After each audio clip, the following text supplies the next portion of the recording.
20 laps, free lap rule up to 5 to go. 5 to go for free laps.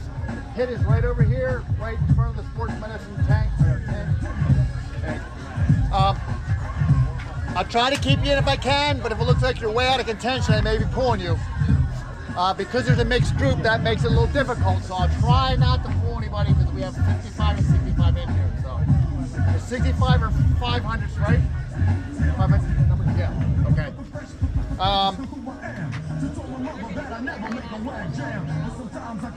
The only caution would have is that last turn. And if you guys have been before, you know it's a little tricky. But other than that, the course is great. It's nice and shady. There's now a cone in turn 3 on the inside of turn 3 so that people don't jump the curve. Okay, everybody hear that? Good. All right, thanks, Mike. Okay, most of you guys have done this one, so I'm going to save myself. Good luck, have fun. Thanks for coming out. Appreciate it. You're welcome. Thanks, Jack. You're welcome. Thanks, guys.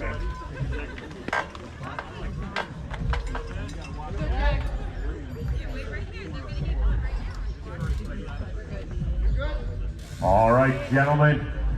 Safe race out there. Remember, we're going to be ringing the preem bell. We got lots of preems throughout the day here. All right, guys. Good luck. On the whistle, 20 miles, 20 laps underway. That's 55 and 65. Hey there, Chris from the Old Man Cycling Show with another race. This is the Lancaster Race Avenue Criterium. It was on June 16th, 2024. This is a Masters 55 plus race. I didn't kick in the recording right away because I had a front row on the starting line and figured I'd let you hear the race official give us the instructions for the race. That pretty much happens every race. They tell you, how many laps or how long the race is going to be. They give you instructions on, free laps, or if you have a mechanical or you're involved in a crash, where the pit area is, as well as any, last minute details about the course itself, or things like that. So that happens every race, it just serves to let you know of any last minute changes. I mean, most of us have ridden a lot of these races before, so we know what the courses are like, that sort of thing. So I just wanted you to get a chance to hear what that sounds like. So this race, I have to apologize. My head unit did not work properly, so I couldn't sync up my data from my saved ride file to the video, so there won't be any of my display of speed or power numbers or heart rate or anything like that. I can tell you it was a tough race. This is a tough course. It's a good course. We're coming into turn 4 right now. This is coming up to the finishing stretch. I'll tell you a little bit about the course on this lap. So this finishing stretch, it's a slight grade uphill, but the funny thing about it is once you come out of that turn 4, you can see the start-finish banner off in the distance, and it just doesn't seem to get closer. Like, I don't know, maybe that's just me, but this little rise goes on forever. First couple times it's not too bad. You don't really mind it, but after a while it starts to wear on your legs. As you get into the race, it gets harder and harder. So as I said, this is a 20-lap race, so we'll be coming up this 20 times. It does start to wear you. When you're nice and fresh in a race, it's no big worries. One of the other things you'll notice is, there's a lot of the Bigfoot guys that are in the orange tops with the blue shorts. They were well represented in this race, and then you can see on the right-hand side, the guy at the front there, he's from Active Yards. They have the white tops with the green stripes around the base of their shorts. So I think Bigfoot had 5 riders in the race. I think Active Yards had 9 riders in the race. So they were the 2 best represented teams, and that's pretty much been the case for the past year and a half, 2 years. Bigfoot's roster's grown a little bit in the Masters category. Active Yards has always been there, so. My plans going into it were really to, pay attention to those 2 and see if I can get involved in any kind of move. But, being me, I don't generally follow what I want to do prior to the race while I'm within the race. So you're going to see, throughout the course of this race that at random points, I'm just at the front where I don't belong at the front. I'm doing things that, I shouldn't be doing. I haven't done a lot of crits this year. This is only my 2nd crit of the year. I've been really focusing on gravel riding, which I think it's better for me right now because of the age category difference. I am getting older, and they do have different age categories in gravel than they do on road. So with that said, I'm just trying to stay up near the front of this race, and not necessarily do anything crazy, which it's easier said than done. There are some times where like I'll be at the front for no apparent reason other than I'm at the front. So that said, I'm gonna let the race play on. I am gonna show the full video, but there's gonna be periods where I'm not really gonna give commentary till we get back towards the end. But here's another one. Here's one of those moments where I'm coming up on the inside. I go past Terry from Bigfoot, and I'm like, hey, let's just go mess around and see if anything can happen off the front. Don't know why, but I did it, and there was no reason for it. But anyway, that's just the way I am. I have my plans in my head before I start, and I rarely, if ever, stick to them. So you can see nothing really happened there. I took my little turn at the front. We're under the start-finish line. So now we come up into turn one. Turn one's relatively straightforward. You can cut the corner on this really tight. That curb is really low. It has the flattened out walkway that is at the same level as the road surface. Turn two kind of times be a little trickier because you are building up speed. There's a little slope there, and you can come into this pretty fast, especially if you're 2 or 3 across. There's been some crashes on that turn in the past. The next turn coming up, so now we're on the back straight. This back straight is generally downhill. This is where you hit the best speeds on the course, in excess of 31, 32 miles an hour. You see this guy just flicked his arm. I don't know. That wasn't Joe. I think that's a new guy that's on Bigfoot this year. I came through again. No real reason for it. I should have come through and immediately just drop back, but for whatever reason, when I flip my elbow, people seem to ignore it. So I'm just pedaling. I'm not crushing myself right now. I'm just pedaling along and coming down into this. This is turn 3. This is the hardest turn. There is a manhole cover right in the middle of that turn. Now this year they have asphalt on top of it. It used to be more of like a 2 or 3 inch drop that if you hit that manhole cover, it would definitely cause some wrecks. It would blow out tires, that sort of thing. It was deep enough. Now it's really not bad. I mean, I still try to avoid it because that's the better line, is to take the inside of the manhole cover. It's a better line to come through it and set yourself up for turn 4. And now again we're back into the home stretch. Again, it's an uphill drag, and it just, to me, it just seems to go on forever. It's not again, like I said, not significant, but it's enough that you feel it after 10, 15 laps. You've gone up this little grade 10 or 15 times. So again, there were moves going here and there.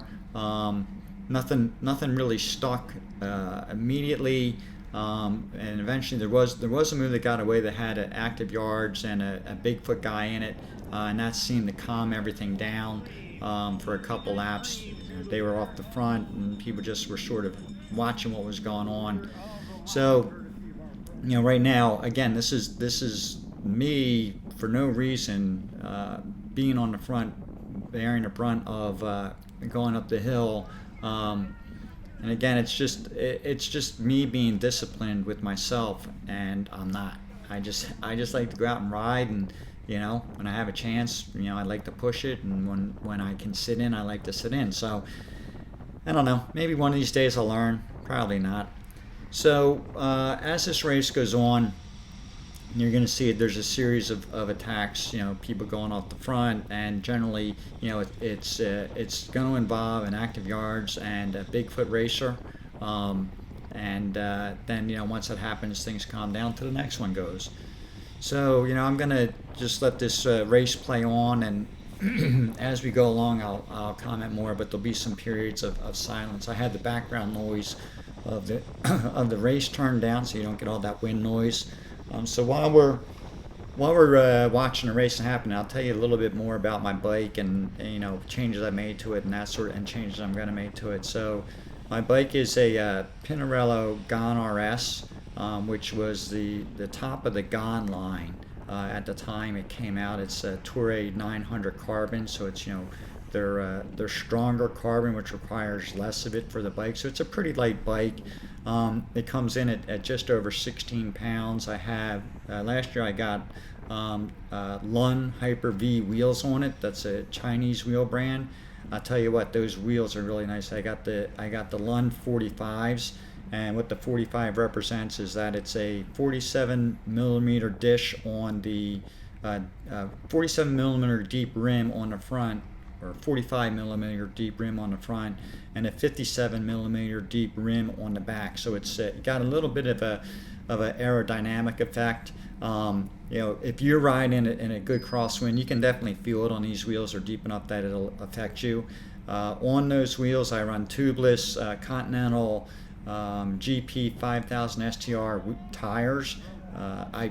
I just like running tubeless. A lot of people say, they don't like it for the road. I happen to like it. Haven't had any real issues with it. It works for me, so I'm going to stick with it. And I really, really like the Continental tires. There's other tires that people will ride, obviously, but I've been a Continental fan for a number of years, and it's really I ride them on my gravel bike. I'm on all my bikes. So the other thing I'm going to be changing is I have the Dura Ace 9100 electronic group set, and my chain rings that came with the group set were 5236, and I'm getting to the point, like my training bike is a 5339, and I really like that gearing better, especially for crit race. I mean, there's no real reason. I've never come across a situation where I need a 36 on the front. I rarely, if I can even remember, I don't think I'm ever on the smaller ring. So I'm in the process of updating my chain rings. I'm going to go to a more traditional 5339 for racing. I think that'll be sufficient for me. Don't really want to go bigger than 53. As like I said, as I'm getting older, my power is dropping. But I think 53 is sufficient, especially for this kind of racing. I would suspect that most of the guys that are in this probably are using the more traditional gearing. The other thing I have is I'm really old school. I run rim brakes. I don't have disc brakes on my race bike. I have them on gravel bike, but my race bike, I'm a very traditional person when it comes to road bikes. I like rim brakes, which sort of leaves me in a jam if if something happens to my bike and I can't get the frame fixed or get anything repaired on it. There aren't many rim brake frames available right now. Most of the top end frames are all moving to disc, so it'll only be a matter of time before I can't find one. But I just I like rim brakes. I like the feel of them. I'm just used to riding them. I do have a disc brake on my gravel bike, and it is a very, very different braking feel. It doesn't seem to be as modulated as rim brakes. I mean, you can really scrub a little speed easy with rim brakes. I think that at least my experience with disc brakes, it's not so easy to scrub. You either stop more aggressively or you slow down more aggressively. It's not that fine feel, but that might just be the way I have mine set up. But anyway, I'm like I said, I'm a very traditional. I just like the look of a road bike with rim brakes. And you'll notice there are a couple other guys, like the guy right ahead of me on the left side there. He's got rim brakes, but the majority of these guys, they're riding disc brakes. So that's a new thing nowadays, and it's more and more common. Like even if you look at the pro teams, I can't think of a pro team right now that rides rim brakes. I think they're all disc brakes now. But that's just me. That's what I like, and we could have a debate all day long on the pluses and minuses of disc versus rim on road bikes. But I ride what I ride. So that being said, back to the race. So things are sort of just settling down. I think there's two guys off the front now. One's an active yards guy. One's a Bigfoot guy. And you can see, active yards and Bigfoot are very present at the front of the peloton. Sort of just sitting to watch and see what happens. Anybody tries to bridge across, they're going to cover it and go with them just to make sure that they, the old safety in numbers thing, right? So I think right now I'm riding behind my buddy Joe, As you've heard me mention before, Joe's one of those guys I really like riding with. Joe, he's very consistent, very steady on the bike, chooses really good lines. He's someone you can follow, and you're going around the course right. So again, here's another one of my why am I doing this? Like, why am I going to chase this guy down? There's no real reason for it. I could just sort of sit back and wait till we get to the bottom and start going back up the hill again, but that's just me. It's just the way my mind is wired. So again, here's turn 3. You can't really see the manhole cover, but that turn has greatly improved since the first time I've done this race a couple years ago. It's actually, it's not an issue anymore. Coming back into this home straight, which you can see the banner off in the distance, and like I said, when you're riding and you're looking up, it doesn't matter. The banner doesn't seem to get any closer, no matter how much you're riding, how much effort you're putting in it. Right? I think it just keeps moving away from you, and you're just chasing it. But in any extent, that's what makes it fun, right? That keeps you going. So now another one of those moments where I'm just pedaling along, and I got on the front, and there is still a break out there. Now here goes somebody chasing across. I think you'll see a Bigfoot guy. I can't remember if this was a preem lap or not. There was a preem lap that came up, and somebody jumped out to go get it. This might have been that lap. I'm not sure. Because I don't have the race volume turned up, I can't hear whether it was or wasn't. So as I said, this is a 20 lap race. Since I don't have my power data or anything else on here, I can tell you, we average just between, it was just over like 25, might have been like 25.4 miles an hour for the whole race. There were some spots you'll see in the video where everybody wasn't really killing it, but we rode steady. And again, this is the fastest part of the course, this backstretch. It's downhill. You could go anywhere from like 28 to 32 miles an hour on the stretch, depending upon how much you wanted to push it and how much you were on the gas.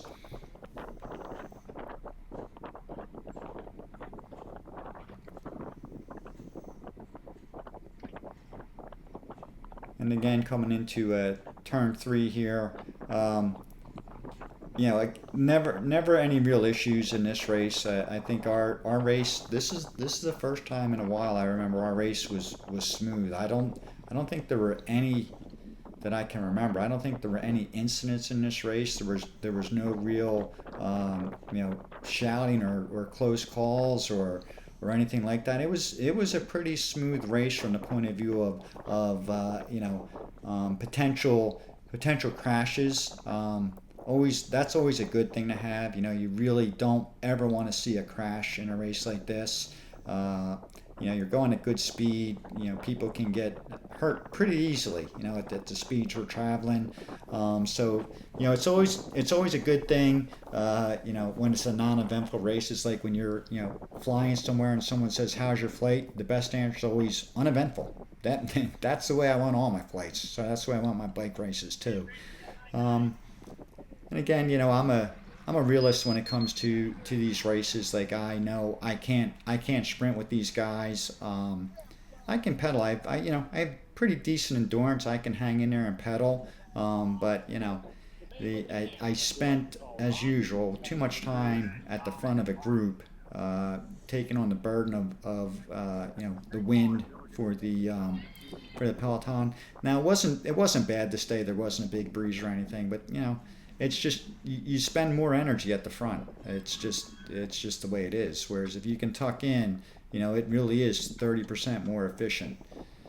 So you could see by how quickly these guys came by me as we were getting up to the top of the home stretch. I was getting a little tired on that particular instance, and now I do a little bit of work to try to get back on this wheel. And you see this guy's trying to get on the wheel ahead of him, so it works out. Especially going downhill, I would use the backside to catch my breath. I would only put in a real big effort if I had to, mainly when I'm going down this backstretch.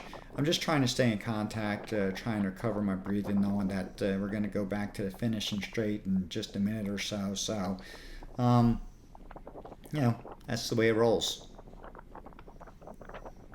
So again, you know, every time I would look up, I'd see an orange jersey, I'd see the white jersey with the shorts with the green trim. I mean, these guys, you know, my hat's off to them. They are well honed. They work well together. They cooperate. You know, Bigfoot cooperates really well within their team to you know, cover breaks and do things like that to set their team up to be in the best position. Same with active yards. You can tell, you know, these guys have been riding together. I see them, you know, most Thursday nights at the practice crit we do in Great Valley, Pennsylvania. So, you know, it's fun racing with them. And I don't really miss not racing with a bigger team. I don't mind being on my own. It sort of gives me the ability to do whatever I want. Like, I'm not following a team's direction on where I need to go or where I need to be or how I want to be placed within the group. So that is pretty cool. But at the same time, you know, I'm totally on my own. Now, I do know a lot of the guys. I've made friendships with a lot of the guys. You know, I can work with them. But at the end of the day, you know, if it comes down to me or one of their teammates, you know where that decision's going. But, you know, that's okay. I don't mind it.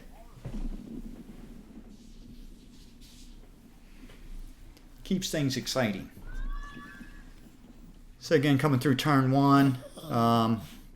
You know, this is really a good spot to recover. Like, once you hit turn one, you start on here. You know, you don't have to put out, unless you really want to start trying to take off, you don't have to put out a lot. You just got to keep pedaling, get into a harder gear, you know, get some speed going down this hill. You know, this was really, every lap I would say this is a good spot to try to catch your breath a little bit.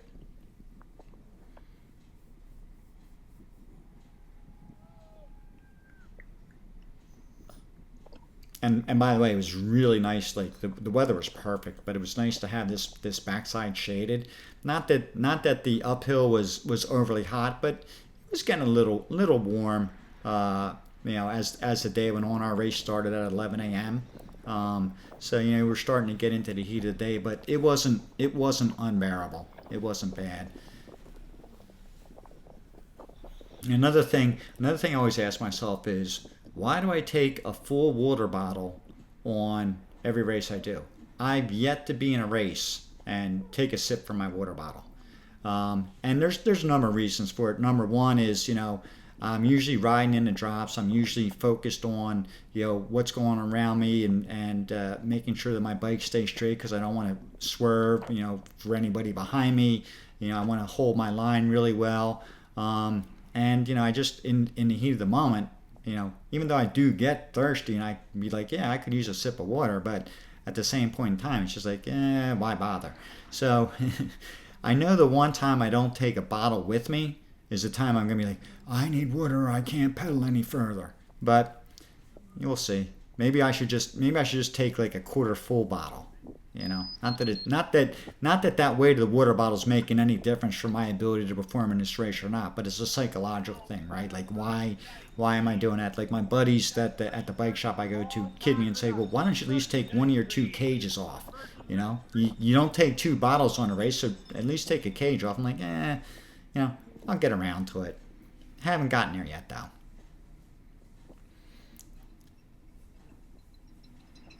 So again, you can see, like, I'm just a little bit off the bunch. You know, I'll get back there eventually.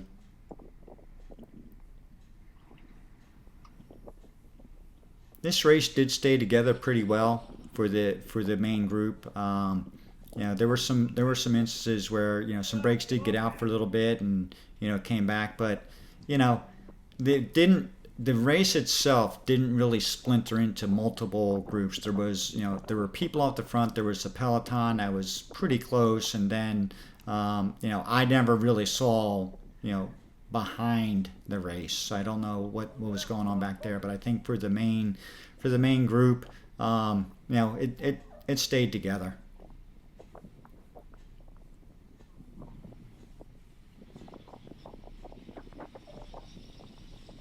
Again, you can see here, you know, there's guys freewheeling, there's guys, you know, we're just together, catching your breath, you know, getting ready for the next finishing straight. Yeah, that was the other thing. I noticed during this race in particular, coming out of turn 3, like I wasn't braking, I wasn't doing anything, but I didn't seem to carry speed like the guys around me. And I don't really know, you know, maybe it's that I'm not getting back on the pedals soon enough. Like I come through the turn, you know, I coast it, you know, such that I have my inside leg up because I don't want to strike my pedal. And maybe it's just a question of, you know, I gotta get back on the pedal sooner. But you know, every time I would come through that turn, there'd be like 1 or 2 bike lanes would open up in front of me, and you know, it definitely wasn't. It wasn't because I was touching the brakes or anything. You know, in thinking about it now, obviously you can't see my reaction on the pedals because the camera's on the front of my bike. I think it really was more of a case of, you know, I didn't get on the pedals, you know, quick enough after the turn. But that was one thing that, you know, I know last year that would happen to me as well, and it's just that's something that, having not raced a lot of crits this year, you got to get back into that rhythm. You got to get back in the rhythm of, okay, I'm coming through a turn, you know, get back on the pedal so that you stay right with the guy in front of you. Like you can see right there, Terry in front of me, he didn't stop pedaling through that turn, but yet he pulled away from me. Maybe I did stop pedaling. Maybe that was the thing. So you see right there, Ron did stop, but then, you know, he accelerates out of the turn harder than I did, obviously, because he opened up a gap. So that's I like watching these videos after I race because I get to figure out things for the next race. So I think, you know, that's one of the key things that I'll be looking at next crit I do, which I'm not sure what the next one I'm scheduled for is, but you know, definitely noticed in this race a lot that after I would come out of a corner, you know, I had to get back like 2 or 3 lanes just in about every corner. So let's see this one, because this is the fast corner. Now this is one where normally, like, if you were going into this corner 2 or 3 wide, it was problematic because you really want to make sure you have your right line. So you'll see, okay, I come in here, and yeah, I dropped a little bit. Not horrible that time, but still, I'm dropping off. This corner, I sort of held my position, I think. Nope. I dropped there. There was a surge at the front, so that would make sense on that one. But anyway, that's just something for me to make a mental note of as we go forward and I get into to the next race.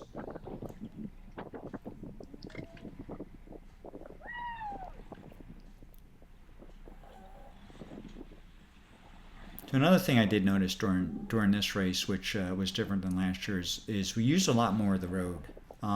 You know, last year it was there were instances where like people would shoot on the inside or shoot on the outside, but for the most part there wasn't like the snake-like weaving of the group. There was a little bit more of that this year. I think you know, there were people really trying to, you know, get away and, you know, open up that quick gap and then hit it hard to try to get off the front.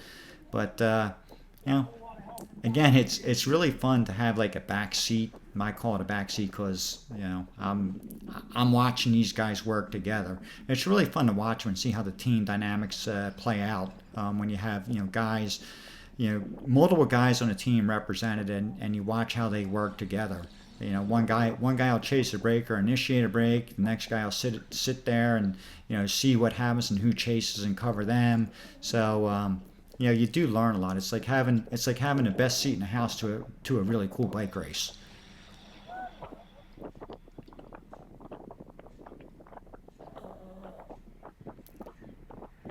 And the snoring you hear is not me as I'm recording the video. That's one of my dogs laying on my lap.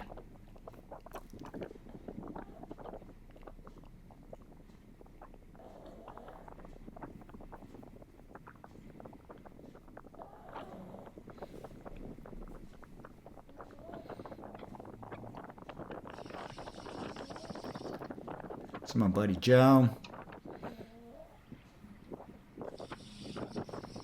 So just on a side note, so Joe and Terry from Bigfoot have been doing some mountain bike racing and being very successful at it. So kudos to them.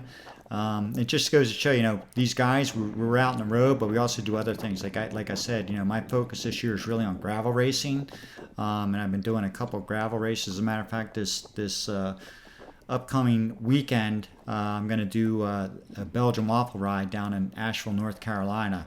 So I'm really looking forward to that. That's going to be a good challenge. I think it's 110 miles over 11,000 feet of climbing. So, it'll be a good day of up and down. And I only go uphill so that I get to go down. So that'll be fun. So, and you can see there's good representation of both Bigfoot and active yards.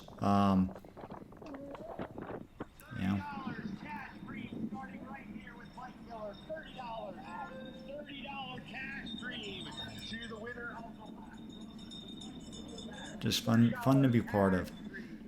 And again, here's me with my thinking cap on. Yeah, I'll just go sit at the front for a little bit and do nothing. And you can see how quick like these guys come by me, just because it's an endurance thing of being at the front, and then they get the effect of the slipstream and be able to sort of just zoom around you. And then, like in this instance, if I want to get back on their wheels, I've got to do some real work to get back up there. So I just, again, my thought process is, I'll get there eventually. We got a good downhill. It's going to come around turn 3, then hit turn 4, come back uphill. So I really need to, I'm not worried about getting back on there. You see, I made it before we got down to turn 3. And then as soon as it comes back together, you'll get your typical counterattacks going. People trying to play off of, well, you did some work to get back in there. They're tired. Now I'm going to try to go again.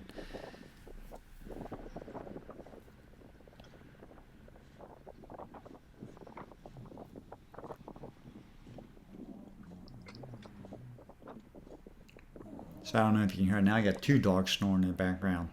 Maybe I should just record them. It's probably better than listening to me, because I'm probably putting you to sleep listening to my commentary. But this is more for self-learning than anything else. So if you are happening to be watching, I do appreciate it. I'll take this moment to say if you're enjoying the video, please like it. Please subscribe to my channel. I don't make any money off of this, but I do like to count the number of subscribers going up. I do like to see likes. I do get questions once in a while, and I will answer them. If you have a question about this race or anything about racing in general, or my equipment or anything like that, feel free to put a comment into the video, and I'll definitely get back to you. I do look for them, and I do answer them. So again, back on the home straight, not sure exactly how many laps we have to go. Let's see if we can see. So we're getting close. We've got 3 laps to go.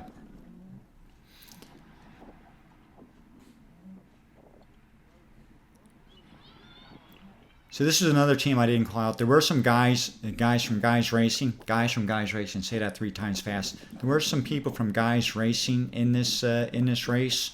So now you've got 3 laps to go. Now's when the final planning is starting to come into place. Figure out, okay, what are we going to do? How do we get who we need, where we need to have them? That sort of thing. So time's winding down. We've done all the beating up of people we did. So to this point in the race, I'm happy. I'm staying with the front group. So I'm happy about that. But I've burned a lot of matches to stay here. I've spent too much time, on the front for me, being a single rider, not in a team, making it hard. But at the end of the day, that's just the way I ride. So I like it. So I'm pretty sure at this point we're all back together. I don't think there's anyone off the front, but I don't really remember, and I don't see the pace car, so I'm not quite sure about it. There's my buddy Ron again. Ron's really good at getting himself into the right position when it comes down to the end of the race. He just knows who he wants to be with, where he's going to follow. And this is what I was talking about earlier. So now, people are making moves. So there goes a move up the right side. You can see Ron trying to get up there, chase it down. See if those two guys can get away. I suspect momentarily you're going to see a Bigfoot rider go up there. They're not going to want to let anything get away without somebody representing there.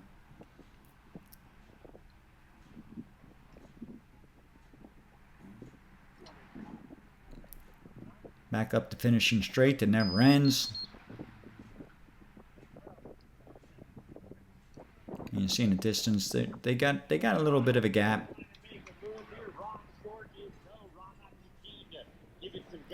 All right, so now we're coming around. We got 2 to go.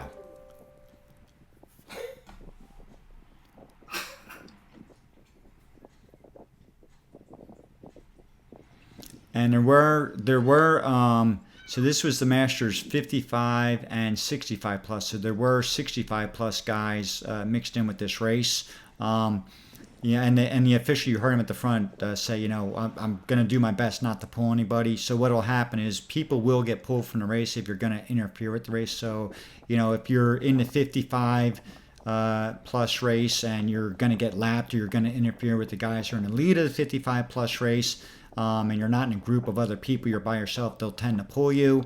But if a lot of times what'll happen is if you know that the front of the race is coming, you're in a group, you sort of move out of their way so they get the free reign of the course and do things. The officials will generally let you go because you're not interfering with the race. So again, we're coming down the backstretch. People are trying to really get themselves positioned for the last lap.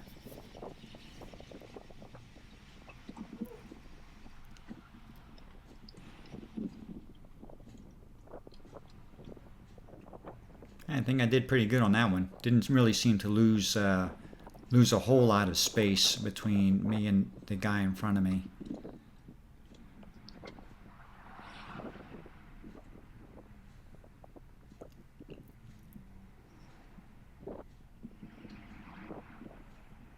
Now you can see maneuvering, people trying to get away. I think you're going to start seeing some people trying to launch. Yeah, there goes an active yards guy.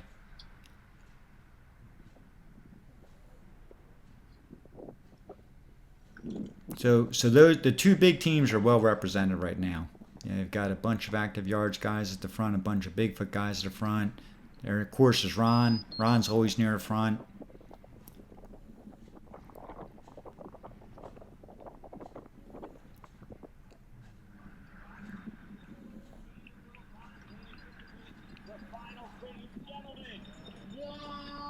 And this is really the point in the race where I need to really be paying attention, but I have to admit at this point, my thought process is just finish with the bunch, stay focused. I was as I haven't done a lot of crits.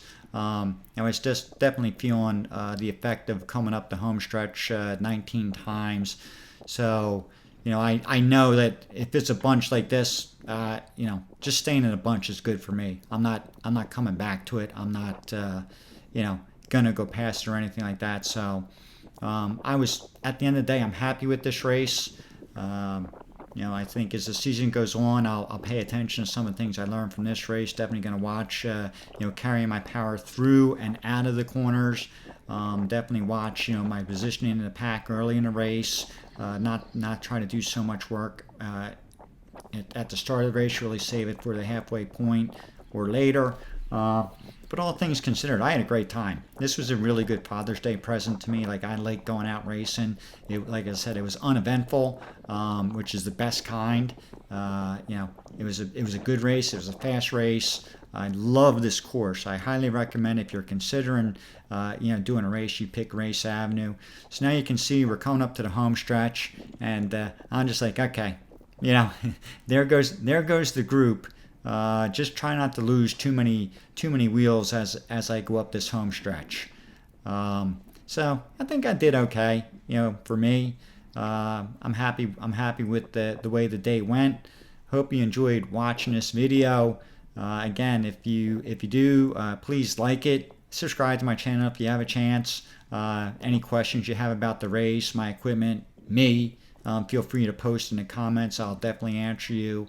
Again, this is one of the better races that we have around. There's a couple that I look forward to every year, and this is definitely high up on that list. So, hope you enjoyed the video. Hope you enjoyed the race. Hope you enjoyed the commentary. Hope it gave you some insight into the world of Masters racing. And this is Chris from the Old Man Cycling Show saying peace. I will see you next time.